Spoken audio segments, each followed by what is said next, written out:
اور معاشرے کا کتنا کمینہ شخص ہے وہ جو کسی کی بیٹی کو اس لیے تنگ کرتا ہے کہ وہ جہیز نہیں لے کے آئی، یا وہ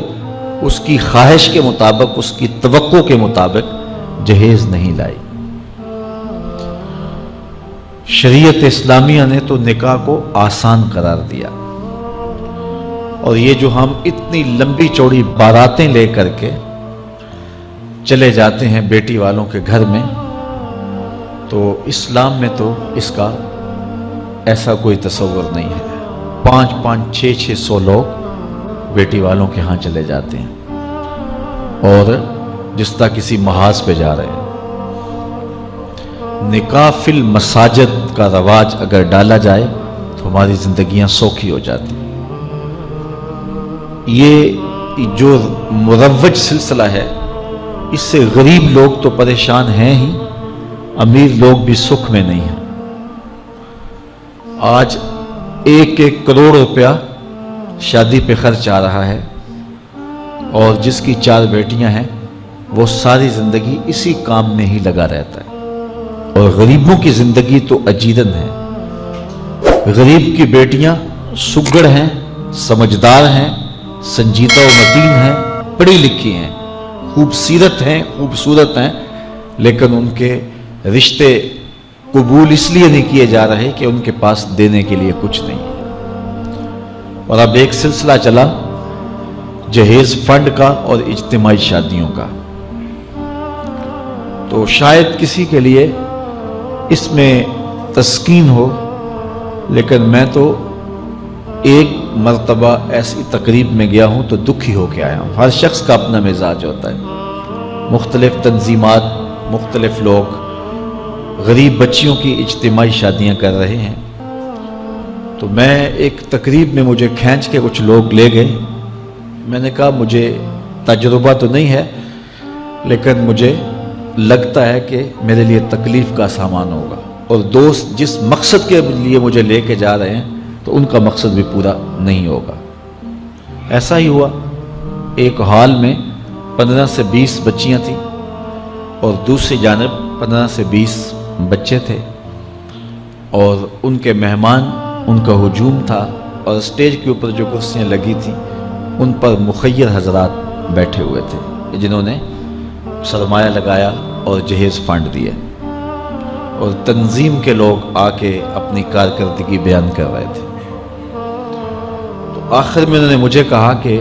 ہم آپ سے کچھ سننا چاہتے ہیں، تو میں نے بیٹھے بیٹھے کہا کہ میں دعا کر دیتا ہوں، لیکن ان کا اصرار بڑھا، تو میں نے مائک پہ آ کے کہا کہ انسان کی زندگی میں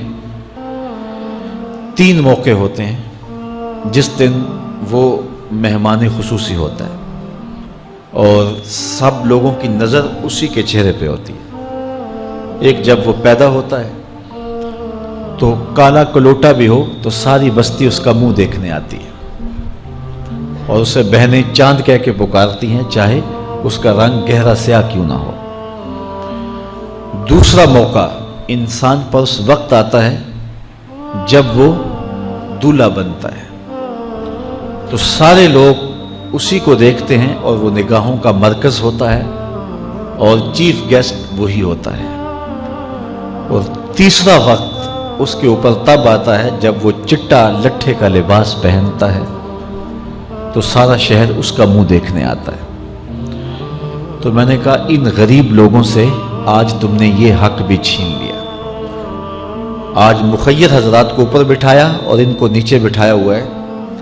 اس لیے کہ یہ غریب ہیں، اور کسی کے چہرے کے اوپر میں نے کہا خوشی کے آثار نہیں نظر آ رہے، اداسیاں ہیں، اور اتنے لوگوں کو ان کی غربت کا گواہ بنا رہے۔ ایک دم سکوت طاری ہو گیا حال پر، چونکہ مجھ سے وہ کچھ ایسی باتیں سننا چاہ رہے تھے جس سے ان کو داد ملتی۔ میں نے کہا تمہارے جذبے اپنی جگہ پہ، لیکن کاش کے رات کے اندھیرے میں ان بیٹیوں کے ماں باپ کو تم نے کچھ پیش کیا ہوتا اور یہ اپنے گھر سے رخصت ہوتی تو عرش والا رب بڑا راضی ہوتا۔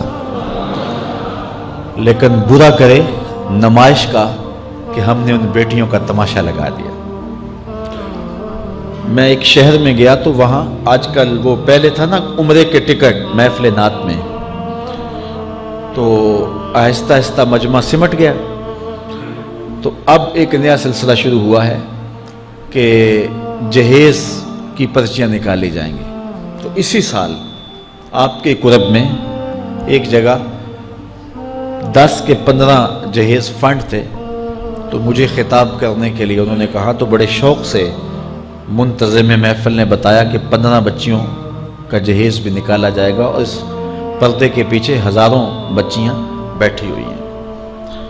تو میں نے اپنی گفتگو میں کہا کہ یہ ظلم نہ کرو، یہ زیادتی نہ کرو، تمہارے پاس 100 لوگوں کا کھانا ہے تو 500 لوگوں کو نہ بلاؤ کہ تم قرعہ اندازی کر کے 100 آدمیوں کو کھانا دے دو اور 400 آدمیوں کو کہو کہ تمہارا نام نہیں نکلا۔ تمہارے پاس 100 کا کھانا ہے تو 100 کو ہی پردے سے بلاؤ اور ان کو کھانا کھلا دو۔ میں نے کہا 10,000 بیٹیاں اس پردے کے پیچھے بیٹھی ہیں آپ کے بقول، اور آپ ان میں سے چند کو قرعہ اندازی کے ذریعے جہیز فنڈ دے رہے ہیں۔ ہر پرچی پہ 10,000 بیٹی کا دل دھڑکے گا کہ شاید میرے مقدر جاگ پڑے اور غموں کی سیاہ رات ختم ہو گئی، لیکن جب آخری پرچی کے بعد اعلان کیا جائے گا کہ قرعہ اندازی مکمل ہو گئی، تو کتنی بیٹیاں گھروں میں جب واپس جا رہی ہوں گی تو تم نہیں جانتے ان کے قدم کتنے بوجھل ہوں گے، اور رسول اللہ کا میلاد ہو اور بیٹیاں آنسو بہاتی ہوئی جائیں۔ تو میں نے کہا تم خوشیاں خریدنے لگے تھے، غم خرید لیے تم نے، خوشیاں بانٹنے لگے تھے، غم بانٹ لیے تم نے۔ تو یہ زیادتی نہ کرو، یہ جو رواج پڑ رہا ہے یہ اپنی نمائش کے لیے، خدا را آگے تم نے عمرے کے ٹکٹ بانٹے، بہت کچھ کیا لوگوں کو اکٹھا کرنے کے لیے، اور کیا کیا رنگ اپنائے گئے۔ میں نے کہا وہ اچھا تھا، چلو مجھے اس پر بھی بات ہے، لیکن چلو میں نہیں کرتا، لیکن یہ ظلم نہ کیا جائے کہ محافلات میں مجمع اکٹھا کرنے کے لیے جو ہے وہ غریبوں کی بچیاں بلا کر کے تو 10 کو آپ دے کے باقیوں کہیں کہ معذرت ہمارے پاس اتنا ہی تھا، تو آپ کے پاس 100 کا کھانا